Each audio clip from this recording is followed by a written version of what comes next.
ইতিহাসের শহর মুর্শিদাবাদ বা নবাবের শহর মুর্শিদাবাদ।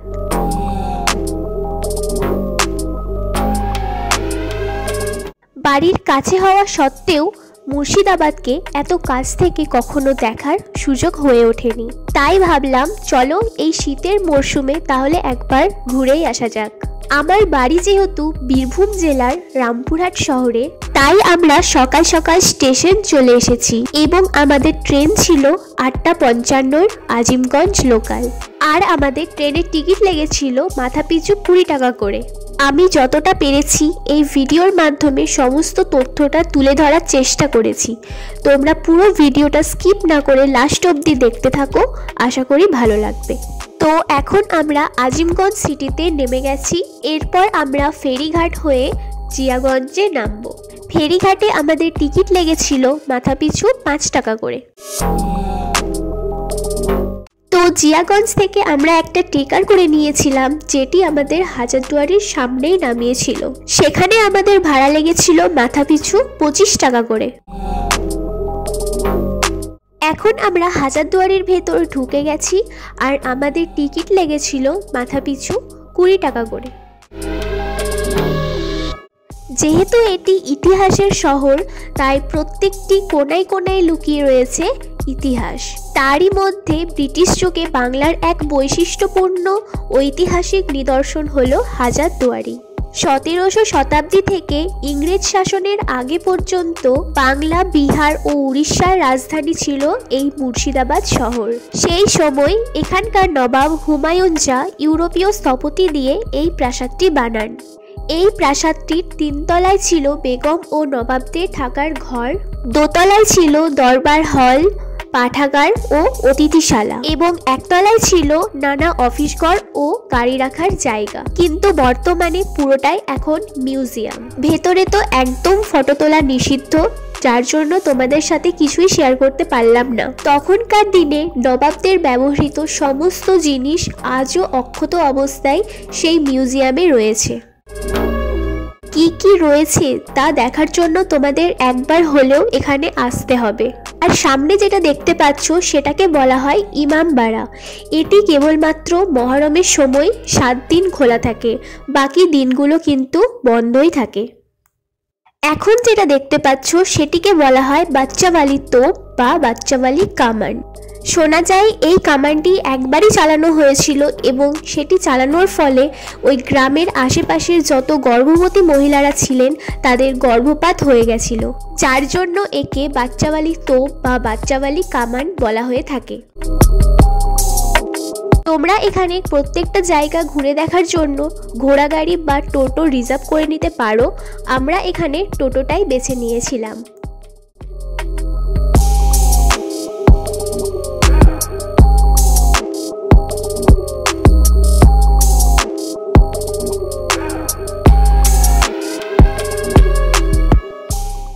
আজিমুন্নিসা ছিলেন মুর্শিদ কুলি খানের একমাত্র কন্যা এবং দ্বিতীয় নবাব সুজাউদ্দিনের একমাত্র স্ত্রী। কথিত আছে আজিমুন্নিসা বেগমের একসময় দুরারোগ্য রোগ হওয়ার ফলে তিনি নাকি প্রত্যেক দিন একটি করে শিশুর কলিজা খেতেন এবং তার এইসব ঘটনা জানতে পেরে তার পিতা মুর্শিদ কুলি খান তাকে জীবন্ত সমাধি দেওয়ার আদেশ দেন এবং মসজিদের সিঁড়ির নিচেই রয়েছে আজিমুন্নিসা বেগমের সমাধি।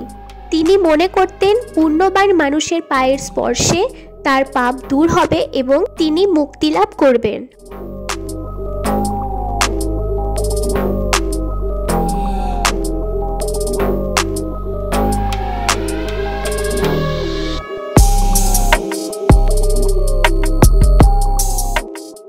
এখন চলে এসেছি নবাব মির্জাফর ও তার পরিবারের 1100 কবরস্থানে। এখানে আমাদের টিকিট লেগেছে মাথাপিছু 10 টাকা করে। এখানে এখনো পর্যন্ত কেবলমাত্র নবাবী বংশের মানুষদের কবর দেওয়া হয়, এর বাইরে কারোর কবর এখানে দেওয়া হয় না। এখন যে সমাধিটি দেখতে পাচ্ছ সেটি হলো নবাব হুমায়ুন শাহের সমাধি, আর এগুলো হচ্ছে মির্জাফর ও তার ছেলেদের সমাধি।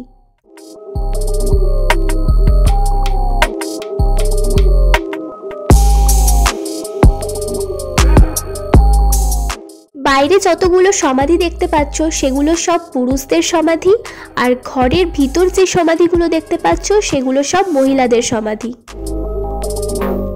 1100 কবরস্থানের ঠিক অপোজিটেই রয়েছে মির্জাফরের নিজস্ব এই মসজিদটি। তখনকার আমলে এখানে নামাজ পড়া গেলেও এখন সম্পূর্ণরূপে এটি বন্ধ এবং প্রবেশদ্বারও নিষেধ। আর এটি হলো মির্জাফরের বাড়ির সেই গেট যেখানে সিরাজদৌল্লাকে বন্দি রেখে নৃশংসভাবে হত্যা করা হয়েছিল। আর এখন আমরা চলে এসেছি নসিপুর আখড়া। এখানে প্রবেশ মূল্য মাথাপিছু 20 টাকা করে। এই যে রথটি দেখতে পাচ্ছ সেটি হলো পিতলের রথ, আর এটি কেবল মুর্শিদাবাদে রথের সময় বার করা হয়। নসিপুর আখড়া স্থাপিত হয় 1168 বঙ্গাব্দে এবং মহন্ত লক্ষ্মণ দাস এই নসিপুর আখড়াটি স্থাপিত করেন। আর এটির ভিতরে রয়েছে মিউজিয়াম। শোনা যায় তখনকার দিনে ইংল্যান্ড থেকে এই গাড়িটি আনা হয়েছিল মাত্র 80 টাকার বিনিময়ে। আর এখানেই রয়েছে গুপ্ত মন্দির। আর এই মন্দিরের ভেতর প্রবেশ করতেই এক মনোমুগ্ধকর দৃশ্য চোখে পড়ল, যেটি হলো এই মন্দিরের দালান চত্বর। কেউ মনে আচ্ছা আচ্ছা আচ্ছা এদিকে এদিকে এদিকে এদিকে এদিকে কে আলা কে গলা আমার সাথে দেখা করতে এসেছে।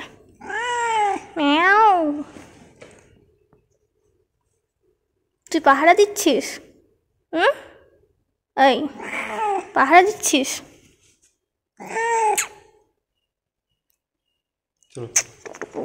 থাক, আমার সাথে আসবে। চল ঘুরবি?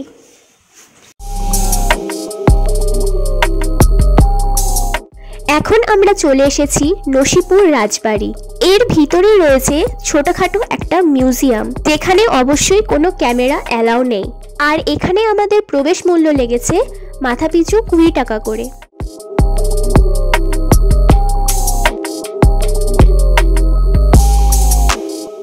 এরপর আমরা চলে এসেছি জগৎ শেঠের বাড়িতে। আর এখানে প্রবেশ মূল্য লেগেছে মাথাপিছু 30 টাকা করে। তবে জগৎ শেঠ কোনো ব্যক্তির নাম নয়, এটি একটি পরিবারের উপাধি। যিনি পলাশির যুদ্ধে ব্রিটিশদের অর্থ সাহায্য করেছিলেন তার নাম হলো মহতাব রায়। এখানে ওনার ব্যবহৃত সমস্ত জিনিস রাখা রয়েছে। আর এরপর আমরা চলে এসেছি কাঠগোলা বাগান। এই প্রাসাদটি কিন্তু অনেকের চেনা, কারণ এই প্রাসাদটিতে এখনো অবধি বহু সিনেমা ও সিরিয়ালের শুটিং হয়ে থাকে। কাঠগোলার নামকরণ নিয়ে অনেকের অনেক মতবিরোধ রয়েছে। অনেকে বলেন এখানে নাকি আগে অনেক গোলাপের চাষ হতো, তাই কাঠগোলা বলা হয়। আবার অনেকে বলেন যে এখানে নাকি আগে কাঠের গোলাম বা কাঠের গুদাম ছিল, তাই এর নামকরণ কাঠগোলা হয়েছে। আর এনাকে দেখো কি সুন্দর এই ঠান্ডাতে আইসক্রিম খাচ্ছে, আর আমি খেলেই নাকি দোষ। এখন যেটি দেখতে পাচ্ছ সেটি হলো একটি সুড়ঙ্গ পথ, যেই সুড়ঙ্গ পথটি চলে গেছে জগৎ শেঠের পুরনো বাড়ি পর্যন্ত, কিন্তু সেই বাড়ি বন্যার ফলে নিমজ্জিত হয়ে যায়। আর এখন এই জলাশয়টি ভাগীরথীর সাথে যুক্ত। আর এই প্রাসাদের ভিতরেই রয়েছে ছোটখাটো একটি চিড়িয়াখানা, যেখানে শুধু রয়েছে কিছু পাখি আর কিছু মাছ। এই পুকুরটাতে গেলে দেখতে পাবে অনেক মাছ। আর এই কাঠগোলা প্যালেসটা যেহেতু জৈন ধর্ম বিশিষ্ট মানুষদের অধীনে ছিল, সেই হেতু ওনারা কিন্তু মাছ খেতেন না এবং এখানে মাছগুলো পুষতেন। আর এদের প্রত্যেকটিকে একটি করে সোনার নলক পরানো রয়েছে।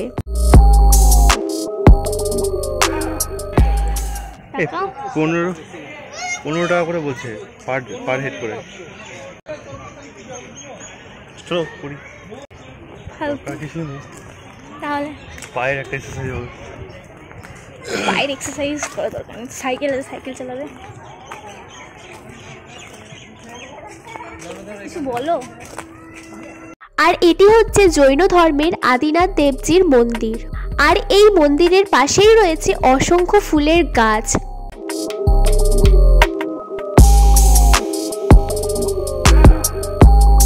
এই সবকিছুই কিন্তু কাঠগোলা প্যালেসের মধ্যেই রয়েছে।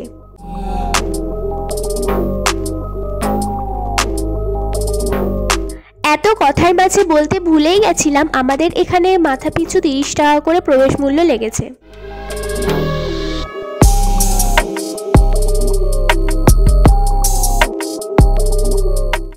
আর আমাদের আজকের মতো লাস্ট ডেস্টিনেশন হচ্ছে কাটরা মসজিদ। নবাব মুর্শিদ কুলি খাঁ এই মসজিদটি নির্মাণ করেছিলেন এবং এখানেই রয়েছে তার সমাধি।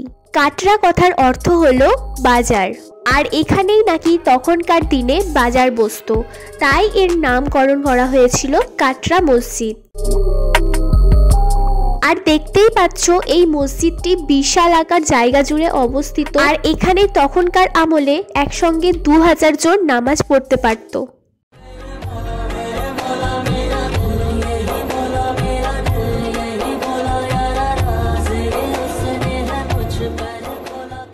দেখে বুঝতেই পারছো জায়গাটা আমার বেশ ভালো লেগেছে। আর আমার কাছে মুর্শিদ কুলি খানের সমাধির ভিডিও ক্লিপটা দেখছি নেই, হয়তো কোনোভাবে ডিলিট হয়ে গেছে, তার জন্য তোমাদের সাথে শেয়ার করতে পারলাম না।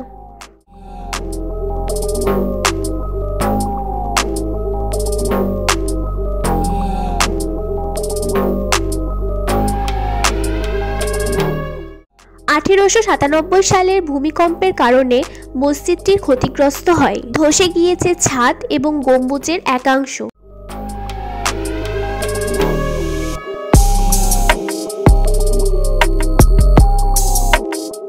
তো আমাদের আজকের মতো হাজারদুয়ারি ঘোরাঘুরি কমপ্লিট। এখন আমরা চলে যাব একটা স্পেশাল জায়গায়। জিয়াগঞ্জ এসেছি আর অরিজিৎ সিং এর রেস্টুরেন্ট আসবো না সেটা তো কখনোই হতে পারে না, তাই আজকের লাঞ্চটা এখানেই সেরে নিলাম। সত্যি কথা বলতে ওনার বিশাল বড় ভক্ত আমি সেই ছোট্টবেলা থেকে। ওনাকে দেখার সুযোগ কোনোদিনও হবে কিনা জানি না, তবে আমার প্রত্যেকটি স্বপ্নের মধ্যে এটিও একটি বড় স্বপ্ন।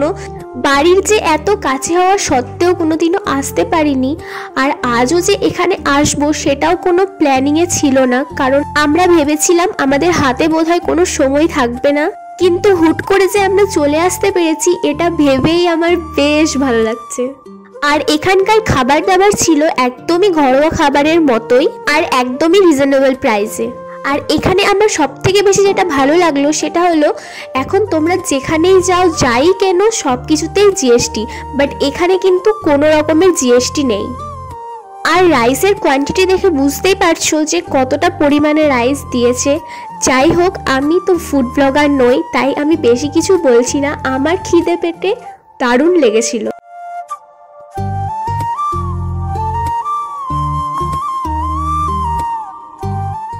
যাই হোক, এখন আমরা খাওয়া দাওয়া শেষ করে রওনা দিয়েছি অরিজিৎ সিং এর বাড়ির উদ্দেশ্যে।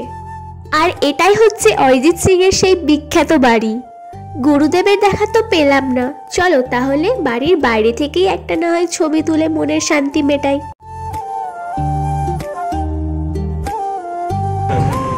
এমনি মানুষ কিরকম? ভালো ভালো মানুষ সেটা বলতে হবে। ঘুরে বেড়ায় না?